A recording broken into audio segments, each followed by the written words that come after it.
कि जो भी तीन तलाक के पक्ष में बातें करते हैं, तीन तलाक की वकालत करते हैं, ये वोट बैंक भूखे लोग मुस्लिम बेटियों के साथ बहुत बड़ा अन्याय कर रहे हैं। कुछ लोगों को लगता है कि भाई ये तीन तलाक से तो सिर्फ महिलाओं की बात हो रही है। तीन तलाक से जो नुकसान होता है ना, वो सिर्फ बेटियों को होता है ऐसा नहीं है, उसका दायरा उससे भी बड़ा है। आप सोचिए, बहुत ही अरमानों के साथ बेटी को शादी कर करके ससुराल भेजा हो और 8-10 साल के बाद तीन तलाक कह करके उसको कोई निकाल दे, तो उस माँ बाप का क्या होगा जिसके घर में बेटी वापस आती है? उस भाई का क्या होगा? वो भाई, पिता, सब उस बेटी की चिंता में इतने दुखी हो जाते हैं। इसलिए तीन तलाक से सिर्फ बेटियों को ही अन्याय होता है इतना नहीं, पूरे परिवार तबाह हो जाते हैं। माता, पिता, भाई सब दुखी हो जाते हैं। और देखिए, दुनिया के अनेक मुस्लिम बहुल्य देश, इसका इस्लाम से संबंध होता तो दुनिया का कोई मुस्लिम देश तीन तलाक खत्म नहीं करता। मुस्लिम बहुल्य देश जहां पूरी तरह इस्लाम राज्य है, वहां भी तीन तलाक बंद कर दिया है। मैं परसों इजिप्ट में था, मिस्र में था। मिस्र में, इजिप्ट में 90% से ज्यादा सुन्नी मुसलमान समाज है और इजिप्ट में आज से 80-90 साल पहले तीन तलाक की प्रथा को समाप्त कर दिया। हमसे 90 साल पहले।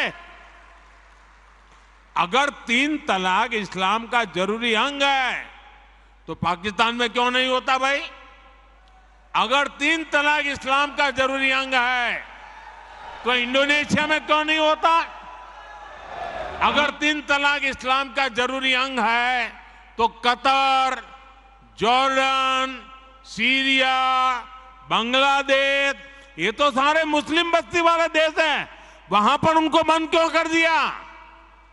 मैं समझता हूं कि मुसलमान बेटियों पर तीन तलाक का फंदा लटका कर कुछ लोग उन पर हमेशा अत्याचार करने की खुली छूट चाहते हैं।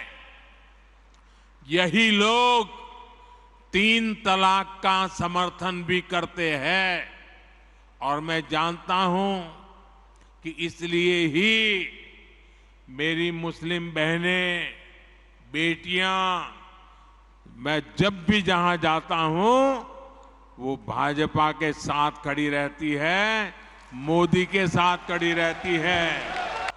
भारत के मुसलमान भाई बहनों को भी ये समझना होगा कि कौन से राजनीतिक दल उन्हें भड़का करके उनका फायदा लेने के लिए उनको बर्बाद कर रहे हैं। आजकल हम देख रहे हैं कि यूनिफॉर्म सिविल कोड के नाम पर ऐसे लोगों को भड़काने का काम हो रहा है। आप मुझे बताइए, एक घर में परिवार के एक सदस्य के लिए एक कानून हो, परिवार के दूसरे सदस्य के लिए दूसरा कानून हो, तो क्या वो घर चल पाएगा क्या? कभी भी चल पाएगा क्या? फिर ऐसी दोहरी व्यवस्था से देश कैसे चल पाएगा? हमें याद रखना है कि भारत के संविधान में भी नागरिकों के समान अधिकार की बात कही गई है। साथियों, ये लोग हम पर आरोप लगाते हैं, लेकिन सच ये है कि यही लोग मुसलमान करते हैं। अगर ये मुसलमानों के सही मायने में हितैषी होते तो अधिकांश परिवार मेरे मुस्लिम भाई बहन शिक्षा में पीछे न रहते, रोजगार में पीछे न रहते, मुसीबत की जिंदगी जीने के लिए मजबूत नहीं रहते। और सुप्रीम कोर्ट ने बार बार कहा है, सुप्रीम कोर्ट डंडा मारती है, कह रही है कॉमन सिविल कोड लाओ। अच्छा, मैं आपको एक और बात बताना चाहता हूं।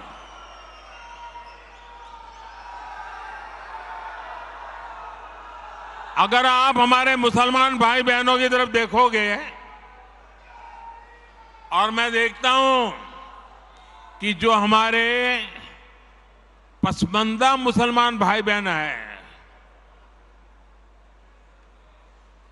ये वोट बैंक की राजनीति करने वालों ने हमारे जो पसमानदा मुसलमान भाई बहन हैं उनका तो जीना भी मुश्किल करके रखा हुआ है।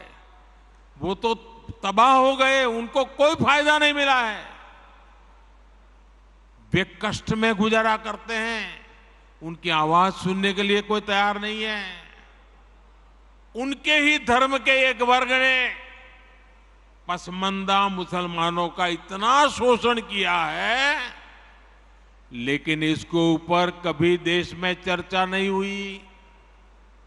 जो पसमानदा मुसलमान है उन्हें आज भी बराबरी का हक नहीं मिलता, उन्हें नीचा और अछूत समझा जाता है।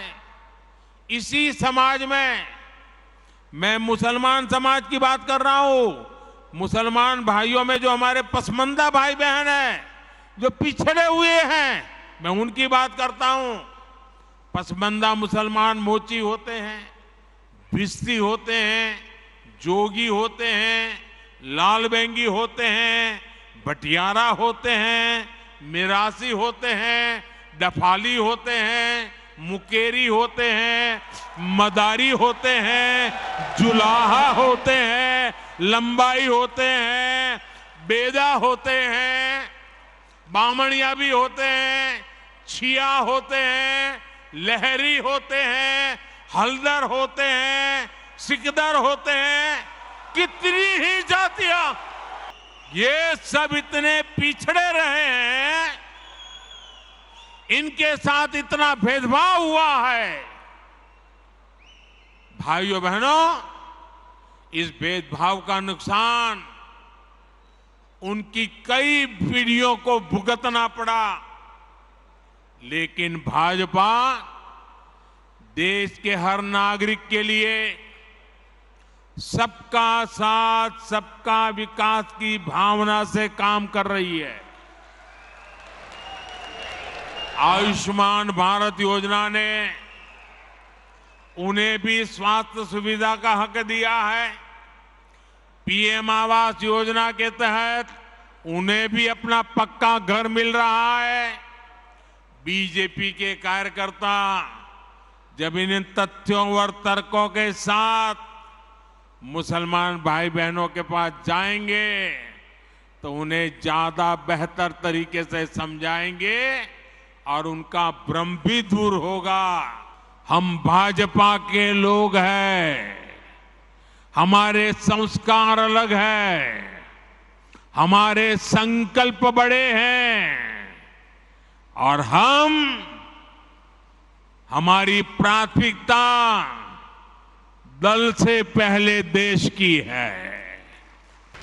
और हम सब ये मानते हैं कि जब देश का भला होगा तो सबका भला होगा, जब सबका भला होगा तो देश आगे बढ़ेगा। और इसलिए भाजपा ने ये तय किया है कि हमें तुष्टीकरण के रास्ते पर नहीं चलना है, वोट बैंक के रास्ते पर नहीं चलना है। हमारा रास्ता कौन सा है? हम मानते हैं कि देश का भला करने का रास्ता तुष्टीकरण नहीं है, तुष्टीकरण नहीं है, तुष्टीकरण नहीं है। सच्चा रास्ता है संतुष्टीकरण, संतुष्टीकरण, संतुष्टीकरण। आज देश में जहां भी भाजपा सरकार है, वहां हम संतुष्टीकरण के अभियान में लगे हैं। संतुष्टीकरण का रास्ता मेहनत वाला रास्ता होता है, उसमें पसीना बहाना पड़ता है। अगर बिजली मिलेगी तो सबको मिलेगी, तब लोग संतुष्ट होंगे।